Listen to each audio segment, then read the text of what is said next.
Hello, welcome, ladies and gentlemen. My name is rizc, and this is youtube.com/rizcyin, and this is the first video of 2017. I just got back from DreamHack Leipzig. That's really hard to say, apparently.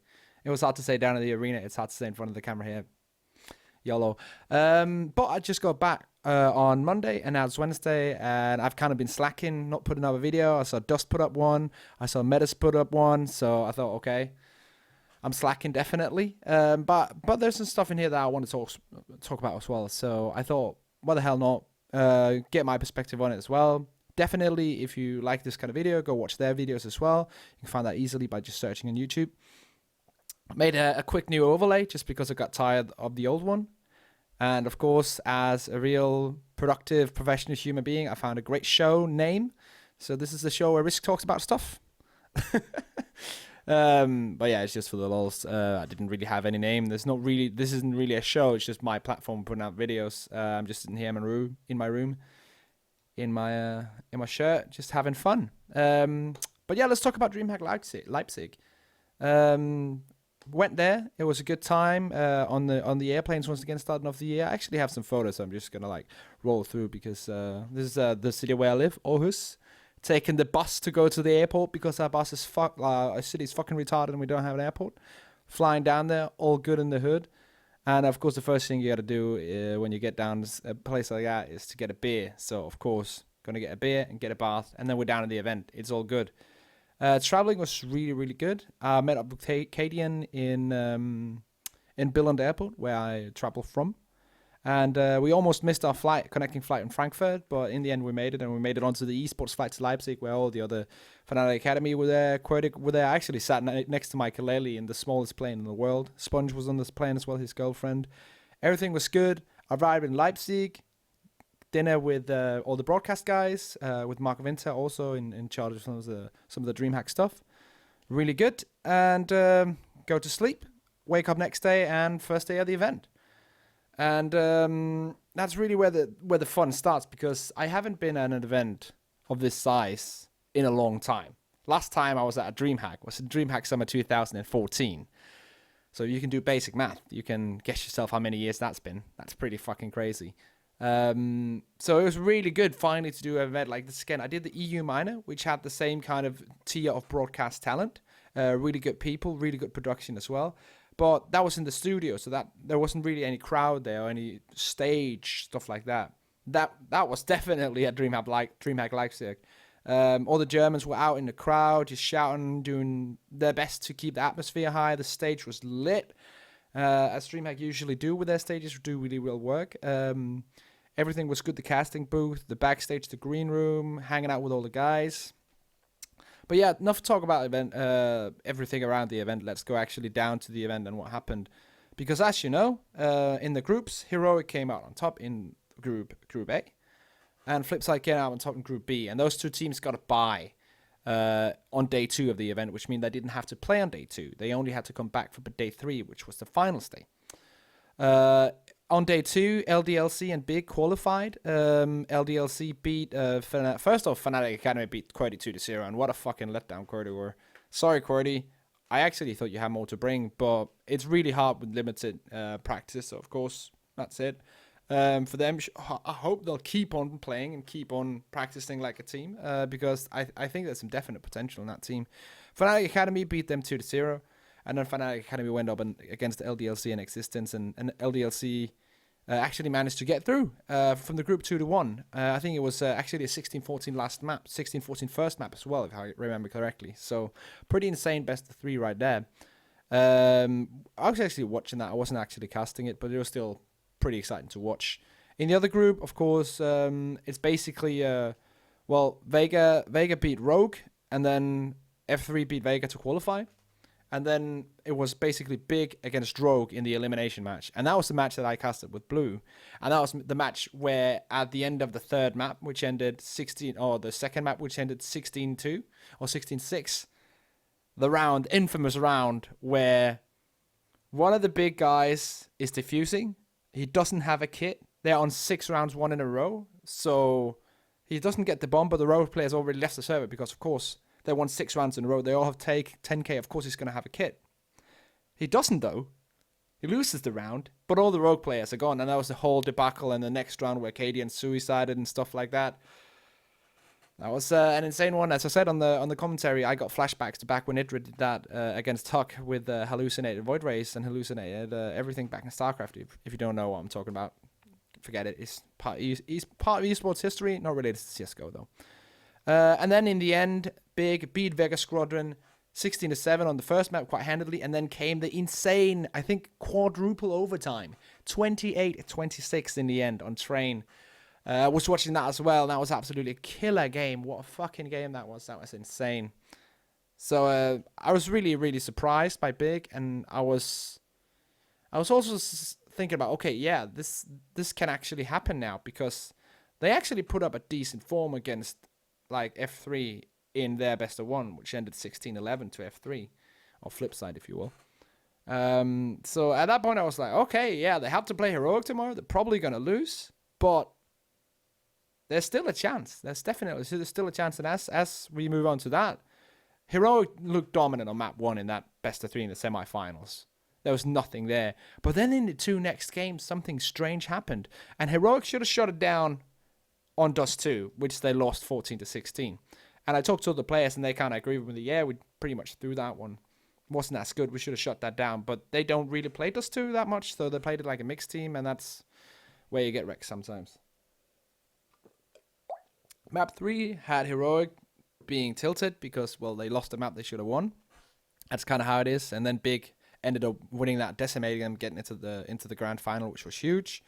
In the other semi-final, Flipside Tactics pretty handedly beat LDLC, just showing that LDLC don't have enough firepower to deal with a team that plays as tactically as they do, because their tactics and their execution were on point on LDLC. Their firepower just wasn't enough to match what Flipside had. And Flipside also a very good tactical team. So that sets up the grand final, as you all know. Big versus Flipside. 16-11 2 times on Cash and Train. Exciting game, definitely. But of course, sad to see go 2-0. Of course, we always want a 2-1 final. But that's how it is sometimes. That's okay. And that means Flipside Tactics were the winners of the event of DreamHack Astro Open 2017 in Leipzig. That's a long name, but we got it down.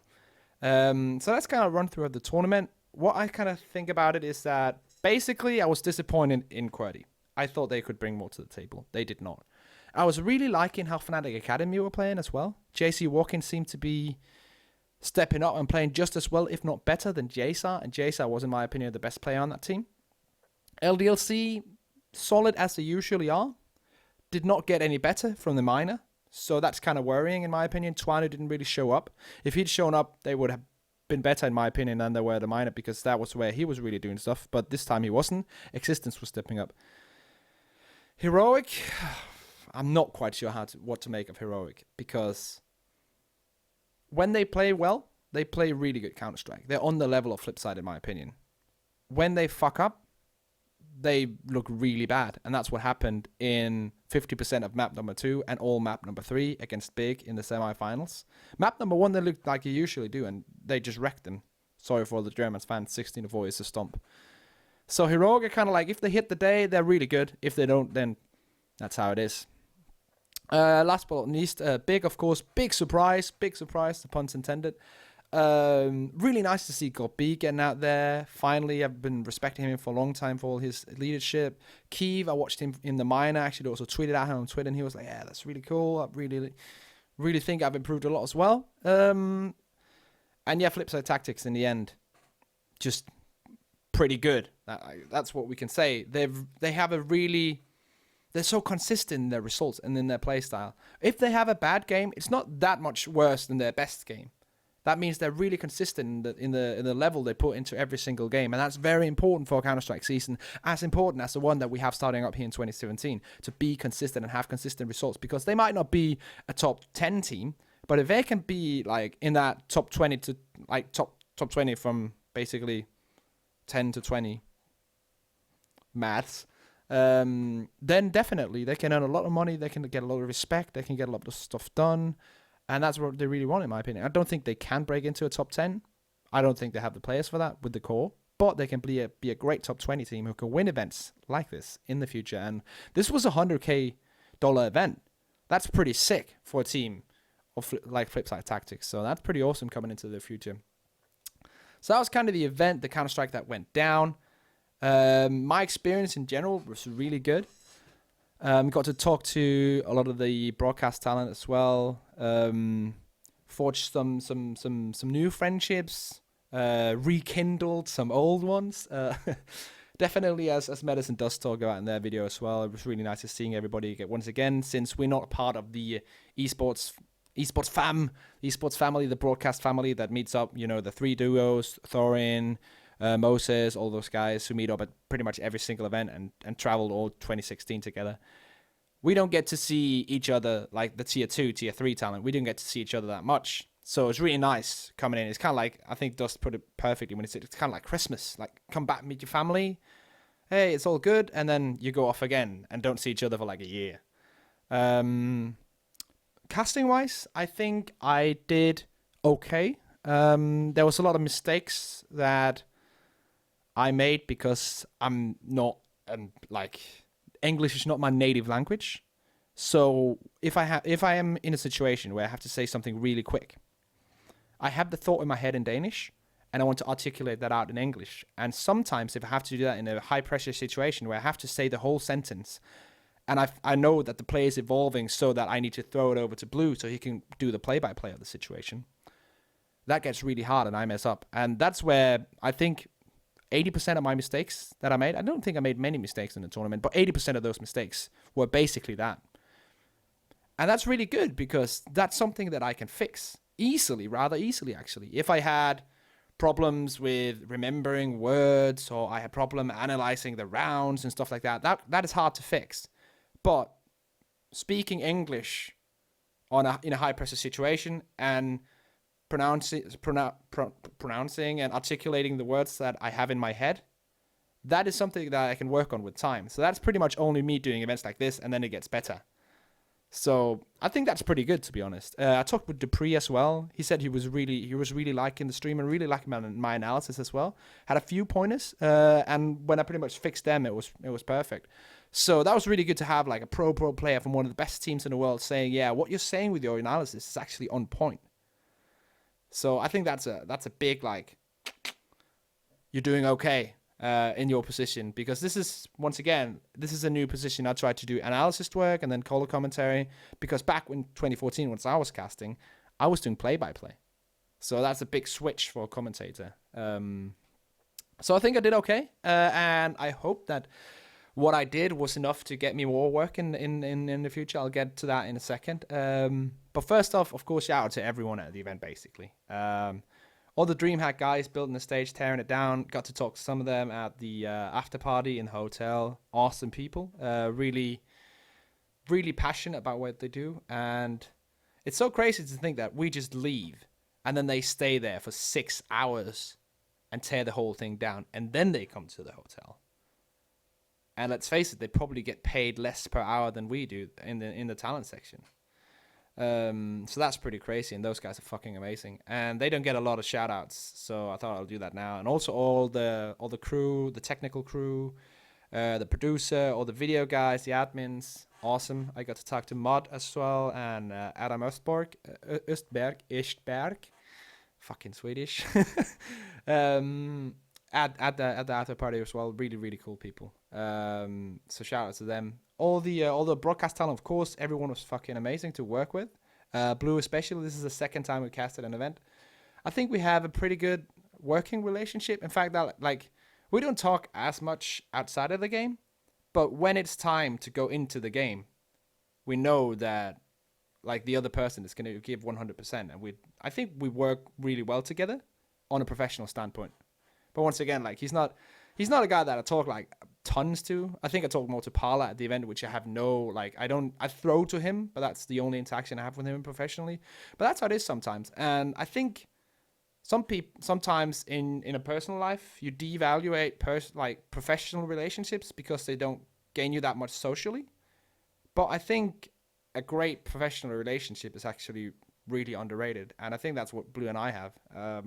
At least that's my perspective. He might be completely on the other side of things. I don't think so, though. But yeah, that's working really well, in my opinion. But as Metuz also talks about in his video with Dust, it's really hard to build a duo when you're on 2 different continents. Blues with ESL, I'm freelance, so it's probably not going to happen. I would like to do a duo, probably with someone from the UK, so I'm going to try and figure that out. And preferably someone who does play-by-play. I think Metuz is a bit above me, like skill-wise right now, but if that could happen, that would be amazing.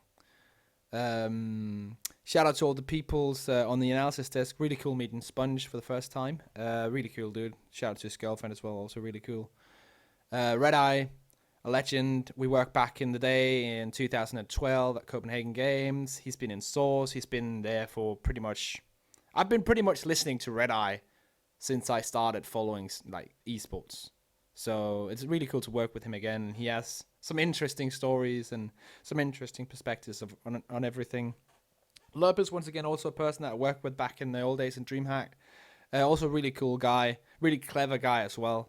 It's always great to have a talk with him about CS. Shout out to all the players that came by. Really had long talks with Valde as well, talking about CS just in general. So it was great meeting him again. And all the other guys said hi to. Talent manager, makeup lady, fucking awesome. Everything was just good. And yeah, Mark Winter, of course, the DreamHack, the main man. The man who got me hired. Doing a great job as well. So shout out to all those guys. And now we get to the end of the video. Well, I'll just try and talk a bit about my future in casting in esports in general. I think right now, I have, of course, the majors coming up, and I don't have anything for that. So I'm just going to go completely geek out and just watch every single game because I don't have school or anything. And then I have, I think, a week of free time where I'm just going to think about what I'm going to do. And I have got a couple of offers, so I'm going to think them over. And then after that week, I have a week of skiing. And when that is over, I'm probably going to announce what I'm going to do for the next 6 months. Because I'm not quite sure yet. I can promise you that whatever I'm going to do is going to have events like this in it if events want me. In every single contract and every single talk I've had so far, I'm saying I need to be able to do events like DreamHack.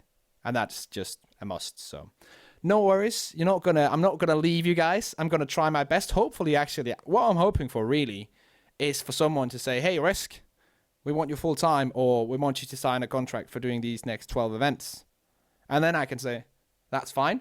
I'll do that. And then I have income, like guaranteed income. So I can say, okay, I don't have to go to school anymore. Or I don't have to go and work someplace else in esports, which could be really nice as well. I've gotten some really sick offers as well to do something. But of course, if I could pick and choose and money didn't matter, I would just do casting.